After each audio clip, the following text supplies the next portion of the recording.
Olá, alunos do ensino médio do Colégio Professor Edilson Souto Freire, em Dias d'Ávila, na Bahia.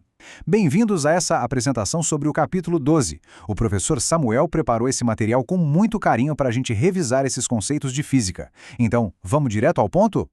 Para começar nossa conversa, dá uma olhada em como fenômenos naturais gigantescos, tipo o ciclo da água que mantém a floresta amazônica viva e úmida, são no fundo movidos por um conceito essencial: a transmissão de calor.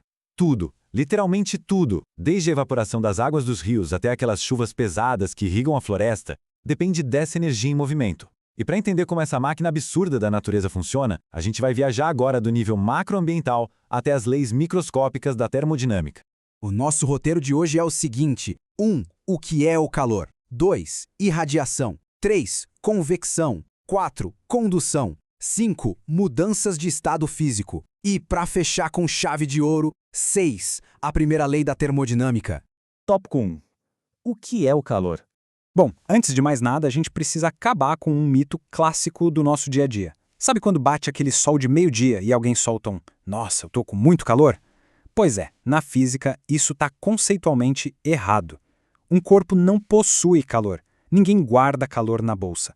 Na verdade, o calor é simplesmente a energia térmica em trânsito. E essa viagem de energia só acontece por um único motivo: diferença de temperatura entre dois corpos. A regra é clara: a energia sempre flui naturalmente daquele corpo mais quente para o mais frio. Simples assim. Tópico 2. Irradiação. O calor pelo espaço. Agora, pensa aqui com a gente. Como é que o Sol, que está lá longe, no meio do nada, consegue aquecer o nosso planeta? Tem um vácuo imenso separando a Terra do Sol. Não tem ar, não tem matéria no meio do caminho. Ou então, como uma fogueira esquenta a galera em volta, mesmo sem ninguém encostar no fogo? É aí que brilha a irradiação térmica. Dá para pensar nisso como o Wi-Fi da natureza. A irradiação transmite calor por meio de ondas eletromagnéticas, principalmente ondas de infravermelho. Ou seja, ela simplesmente pula a necessidade de ter um meio material para viajar. O pessoal em volta de uma fogueira está, na verdade, absorvendo essas ondas invisíveis que saem das chamas, e é exatamente isso que salva a noite de frio. Tópico 3. Convecção. A dança dos fluidos. Mas e quando a gente tem fluidos na jogada, tipo a água ou o ar? Aí entra o nosso segundo processo, a convecção. É como se fosse uma pista de dança VIP, onde só líquidos e gases entram. Funciona assim: a parte do fluido que esquenta fica mais leve, menos densa e sobe para o topo. Já a parte mais fria, que é mais pesada, afunda. Esse ciclo contínuo, essa dança das moléculas, é o que faz a água quente circular pelos canos num aquecedor solar de telhado.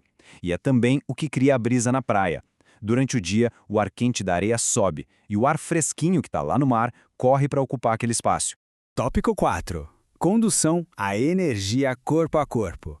Tá, e quando as coisas são sólidas, quando os átomos estão presos e não podem ficar flutuando por aí? Nesses casos, o calor se propaga por condução.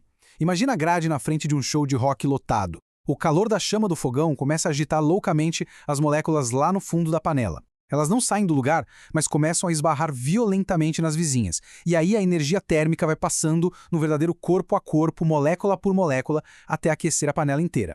Só que tem um detalhe super interessante na natureza. Nem todo material reage igual a essa energia. Alguns entram na agitação muito facilmente, tipo os metais que a gente vê aí, como cobre, alumínio e ouro. Esses são os condutores térmicos, a energia passa voando por eles. Mas outros materiais cortam o barato dessa propagação. São os chamados de isolantes térmicos, tipo madeira, borracha, vidro. A energia tem uma dificuldade tremenda de atravessar eles.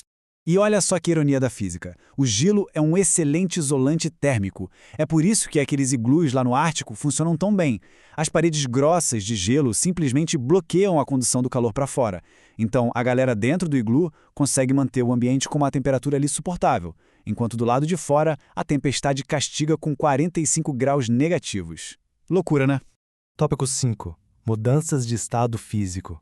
Até agora a gente focou em como o calor viaja, certo? Mas o que acontece com a matéria quando ela absorve toda essa energia térmica? Basicamente, altera-se o nível de agitação dos átomos. No estado sólido, está tudo bem organizadinho.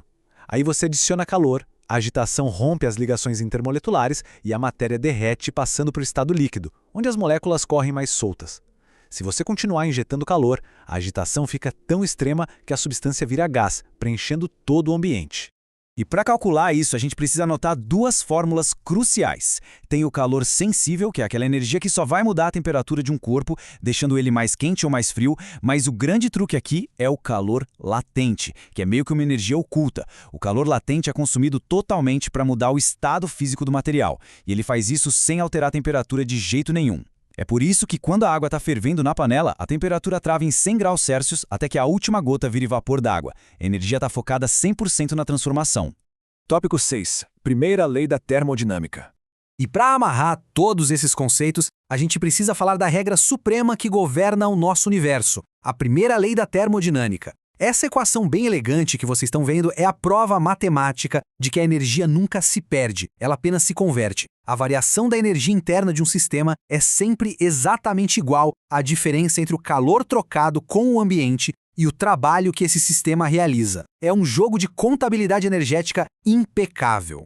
E para não se perder no balanço das contas, a gente usa essa tabela de sinais, que é literalmente um mapa para ler o que a gente não consegue ver. Por exemplo, se o sistema ganha calor, a gente bota um sinal positivo no Q. Se ele próprio realiza trabalho expandindo alguma coisa, o sinal do trabalho também é positivo.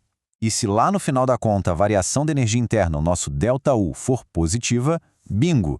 Isso significa que a temperatura geral do sistema aumentou. É só seguir as regras do jogo. Para fechar a apresentação de hoje, fica aqui uma provocação para todo mundo pensar.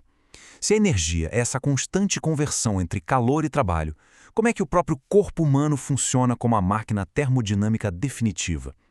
A gente consome alimento, transforma isso em energia interna, mantém a temperatura do nosso corpo bem reguladinha e ainda realiza o trabalho mecânico de caminhar, pensar e viver todos os dias.